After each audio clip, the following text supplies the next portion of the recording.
আসিফ নজরুল খানকির মতিউর রহমান নিজামের হাতে হ্যান্ডকাপ পরানো হয়েছে, আল মুজাহিদের হাতে হ্যান্ডকাপ পরানো হয়েছে, কামরুজ্জামানের হাতে হ্যান্ডকাপ পরানো হয়েছে, সালাউদ্দিন কাদের চৌধুরীর হাতে হ্যান্ডকাপ পরানো হয়েছে, আল্লামা দেলোয়ার হোসেন সাইদির হাতে হ্যান্ডকাপ পরানো হয়েছে, মাওলানা আমির হামজার হাতে হ্যান্ডকাপ পরানো হয়েছে, মাওলানা ইব্রাহিমের হাতে হ্যান্ডকাপ পরানো হয়েছে, মামুনুল হকের হাতে হ্যান্ডকাপ পরানো হয়েছে।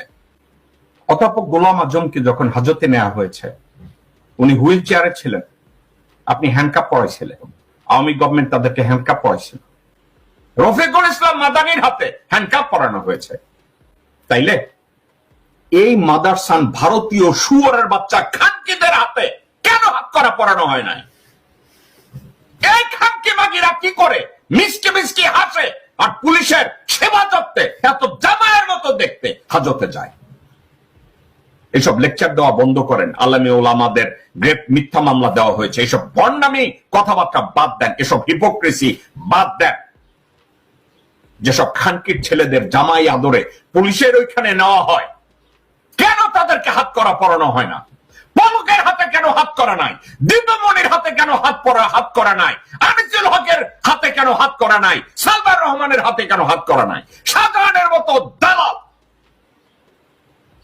পরিবহন দুর্নীতির সাথে যারা জড়িত, মির্জা আব্বাসের খালাতো ভাই মির্জা আব্বাস যাই দোষে দোষী শাহজাহান কেন? আর এক মাফিয়া কুত্তার বাচ্চা চাঁদাবাজ, এদের হাতে কেন হাত করা নাই? এইসব আলেমে ওলামার কথা বইলা সমবেদনা বা সাপোর্ট নেওয়ার চেষ্টা করেন না আসিফ নজরুল। আমি লেফটেন্যান্ট জেনারেল জাহাঙ্গীর আপনার দৃষ্টি আকর্ষণ করে বলে, আপনি এবং আমির খসরু, আপনি এবং ডক্টর আসিফ নজরুল আপনাদের দায়িত্বের মধ্যে পড়ে এই সব কুত্তার বাচ্চাদের হাতে কেন হাত করা পরানো হয় না? বরেণ্য কিছু নিরপরাধ আলেমদের হাতে হাত করা পরিয়ে তাদেরকে হত্যা করা হয়েছে নির্বিচারে।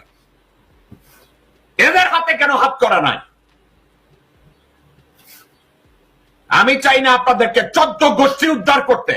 আসিফ নজরুল এবং লেফটেন্যান্ট জাহাঙ্গীর, আপনাদের 14 গোষ্ঠী আমি উদ্ধার করতে চাই না।